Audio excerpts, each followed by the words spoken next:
Today's reading will be from Luke chapter 9, New American Standard Version. And he called the 12 together and gave them power and authority over all the demons and to heal diseases. And he sent them out to proclaim the kingdom of God and to perform healing. And he said to them, "Take nothing for your journey, neither a staff, nor a bag, nor bread, nor money, and do not even have 2 tunics apiece. Whatever house you enter, stay there until you leave that city. And as for those who do not receive you, as you go out from that city, shake the dust off your feet as a testimony against them." Departing, they began going through the villages, preaching the gospel and healing everywhere. Now Herod the Tetrarch heard of all that was happening, and he was greatly perplexed, because it was said by some that John had risen from the dead, and by some that Elijah had appeared, and by others that one of the prophets of old had risen again. Herod said to himself, "I myself had John beheaded, but who is this man about whom I hear such things?" And he kept trying to see him. When the apostles returned, they gave an account to him of all that they had done. Taking them with him, he withdrew by himself to a city called Bethsaida. But the crowds were aware of this and followed him. And welcoming them, he began speaking to them about the kingdom of God and curing those who had need of healing. Now the day was ending, and the 12 came and said to him, "Send the crowd away, that they may go into the surrounding villages and countryside and find lodging and get something to eat. For here we are in a desolate place." But he said to them, "You give them something to eat."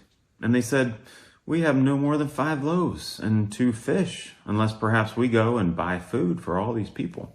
For there were about 5,000 men.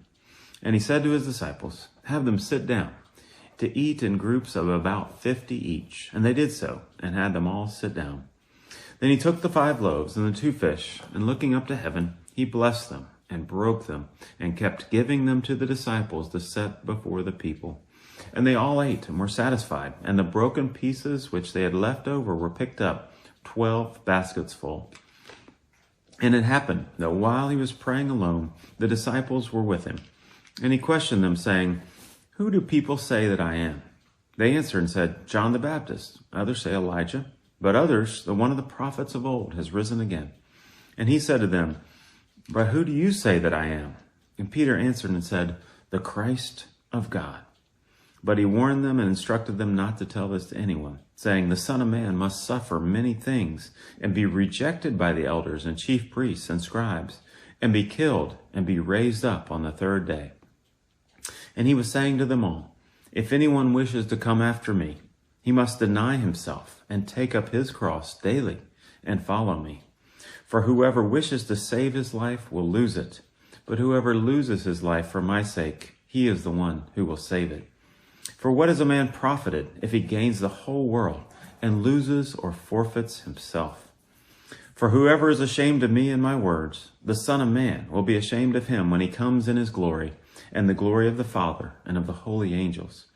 But I say to you truthfully, there are some of those who are standing here who will not taste death until they see the kingdom of God."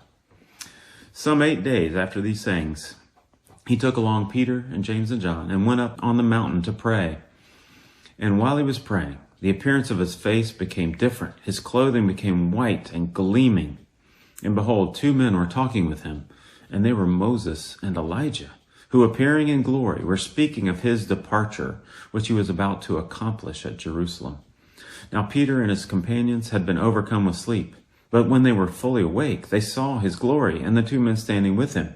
And as they were leaving him, Peter said to Jesus, "Master, it is good for us to be here. Let us make 3 tabernacles, one for you, and one for Moses, and one for Elijah," not realizing what he was saying. And while he was saying this, a cloud formed and began to overshadow them. And they were afraid as they entered the cloud. And then a voice came out of the cloud saying, "This is my Son, my chosen one. Listen to him." And when the voice had spoken, Jesus was found alone. And they kept silent and reported to no one in those days any of the things which they had seen. On the next day, when they had come down from the mountain, a large crowd met him. And a man from the crowd shouted, saying, "Teacher, I beg you to look at my son, for he is my only boy. And a spirit seizes him, and he suddenly screams, and it throws him into a convulsion with foaming at the mouth. And only with difficulty does it leave him, mauling him as it leaves. I begged your disciples to cast it out, and they could not." And Jesus answered and said, You unbelieving and perverted generation, how long shall I be with you and put up with you? Bring your son here." And while he was still approaching, the demon slammed him to the ground and threw him into a convulsion. But Jesus rebuked the unclean spirit and healed the boy and gave him back to his father. And they were all amazed at the greatness of God. But while everyone was marveling at all that he was doing, he said to his disciples, "Let these words sink into your ears, for the Son of Man is going to be delivered into the hands of men." But they did not understand the statement, and it was concealed from them so that they would not perceive it, and they were afraid to ask him about this statement. And an argument started among them as to which of them might be the greatest. But Jesus, knowing what they were thinking in their heart, took a child and stood him by his side, and said to them, "Whoever receives this child in my name receives me, and whoever receives me receives him who sent me. For the one who is least among all of you, this is the one who is great." John answered and said, "Master, we saw someone casting out demons in your name, and we tried to prevent him, because he does not follow along with us." But Jesus said to him, "Do not hinder him, for he who is not against you is for you." When the days were approaching for his ascension, he was determined to go to Jerusalem. And he sent messengers on ahead of him, and they went and entered a village of the Samaritans to make arrangements for him. But they did not receive him, because he was traveling toward Jerusalem. When his disciples James and John saw this, they said, "Lord, do you want us to command fire to come down from heaven and consume them?" But he turned and rebuked them and said, "You do not know what kind of spirit you are of.